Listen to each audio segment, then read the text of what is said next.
Joining us now to discuss BTC and other related news is MarketGauge Group Managing Director Michele Schneider, and we've got Laguna Labs founder Stefan Rust. Hello there, Stefan and Michele. So, Stefan, let's start with you. Do you see Bitcoin sustaining $20,000 resistance?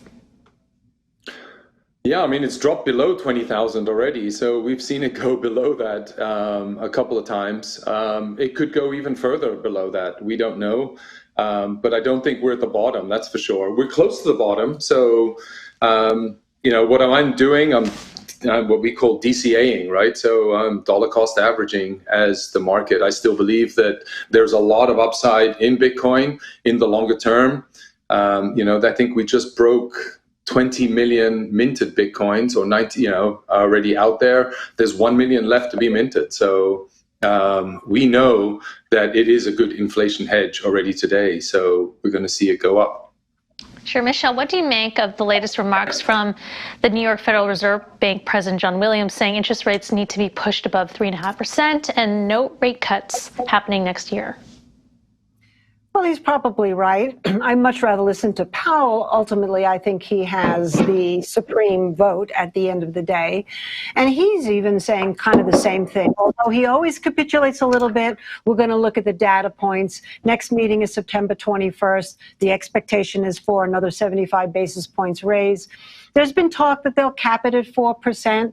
It's going to be really hard for them to chase inflation, getting it back down to 2%, because there are things that are out of their control. But for the most part, what the market is hearing right now is that the pressure is on, and Bitcoin obviously is responding in kind. It tends to trade very similarly to NASDAQ in particular, in that it's very interest rate sensitive currently and more speculative. So I suppose towards the end of the year, Michele, where do you see Bitcoin and I suppose the NASDAQ and other tech growth stocks headed? Well, I think right now, if we do continue with the analogy of Bitcoin and NASDAQ is definitely under the most pressure as far as the other indices go, and some of the key sectors like transportation and retail and real estate, et cetera. But I really do believe, and I feel like I'm a minority here in this belief, although I was kind of encouraged to hear what Stefan said, is that we are a range-bound market. So those June lows that we made, even though the rally was more robust based on some hope of a pivot, it still doesn't necessarily mean that if we break those lows, we're going to go down much harder. And there's a really good chance that we actually maintain those lows as well. So I think if we maintain those lows, I think we're really going sideways. And if we just look out at the next couple of months, clearly Bitcoin and most of the cryptocurrencies in September are probably good to avoid unless something really odd happens. And then we can reevaluate from there. Stefan, what are your thoughts on controlling inflation and the Fed raising rates and what impact that will have on Bitcoin? I mean, it's had a huge impact, right? We just saw this large decline in the last couple of days. I mean, significantly large in contrast to traditional industries because of the announcement, the 8-minute announcement that Jerome Powell made. I think, inflation is going to be really hard to get under control. There are so many aspects. We're going through a very interesting time on the planet. Alliances are shifting.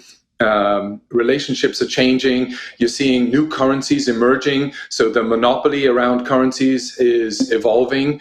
You just announced Iran, using Bitcoin as its trade currency. You're seeing a whole set of new alliances between China, North Korea, Russia, Iran, sort of using trade, China going to Saudi Arabia, trying to negotiate payments for oil, no more in US dollars, but in using the renminbi.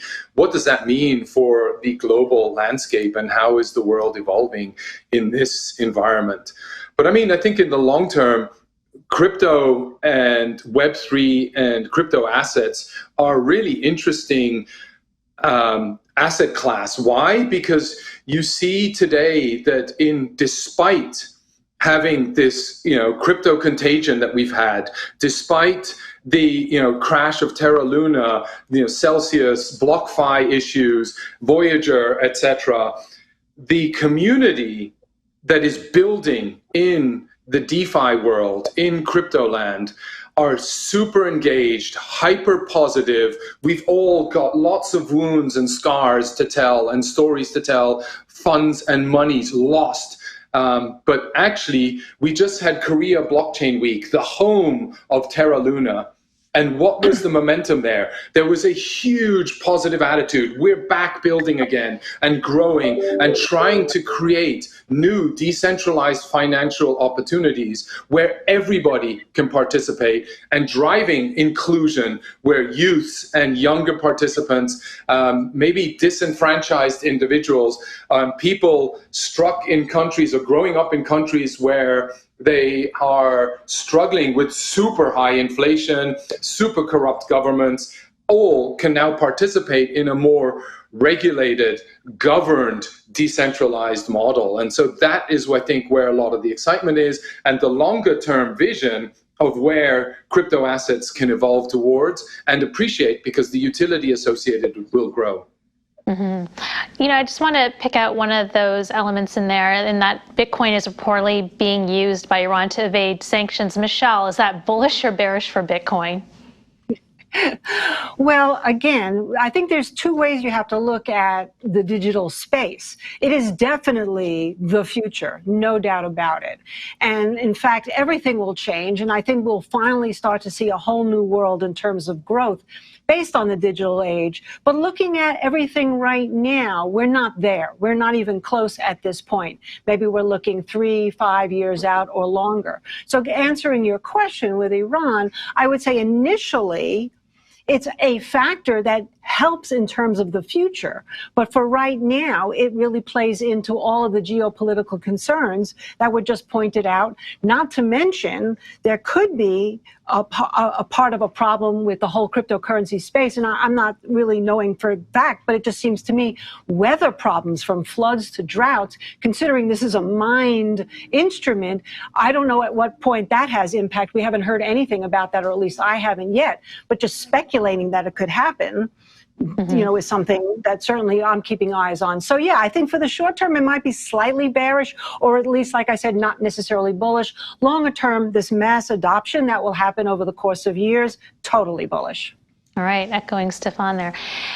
So September is seasonally, it tends to be a profit-taking month. So taking a look at September, Stefan, what is your outlook with the Fed, as well as we have the merge and Ethereum coming out? And there's been some talk that perhaps some creditors may get some Bitcoin back from Mt. Gox. With this whole mix, what do you see happening in September? So I think the Mt. Gox creditors are going to be happy. They're going to get something back that is way more worth than what they left behind. What are they going to do with that? That's a big question. I think the interesting part, though, is the merge. That's creating a lot of opportunity. It's going to allow for better efficiency in the network.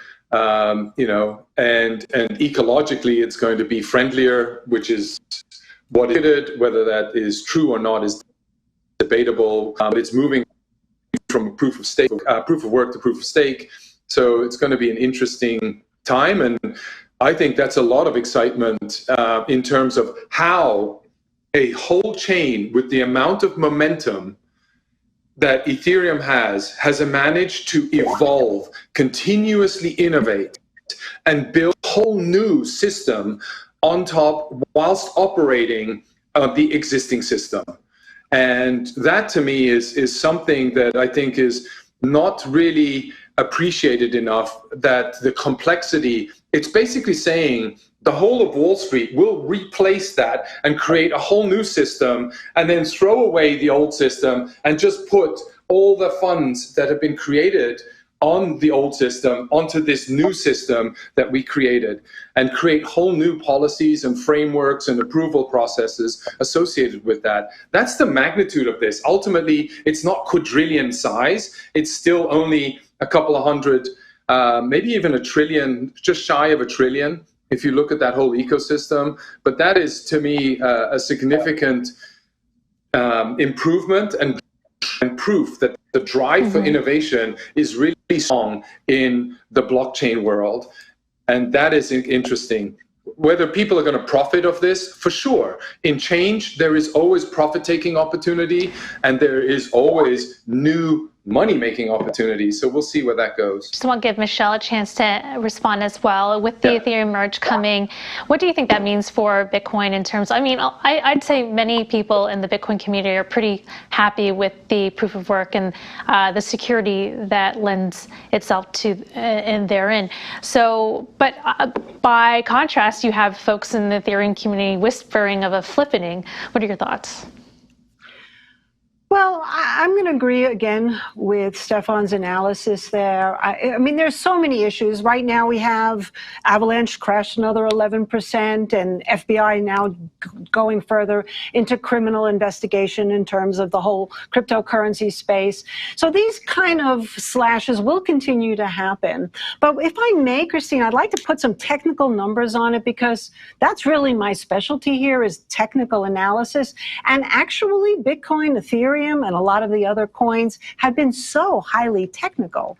So right now, if we look at just Ethereum alone, it actually has a better chart formation or pattern, if you will, than Bitcoin. Whereas Bitcoin may be looking like this sort of head and shoulders top that's forming, Ethereum is actually looking a little bit more like an inverted head and shoulders bottom. So there you go. If your proof in the pudding is in price, which is what we traders are all about, then if we can hold up at these current levels and we can get through 2,200 in Ethereum, that could be really interesting. So that's kind of why we're on hold, not trying to think too much about all of the news and all of the alliances and all of the friction, but more like, what is the price saying? So that's kind of where we're at right now.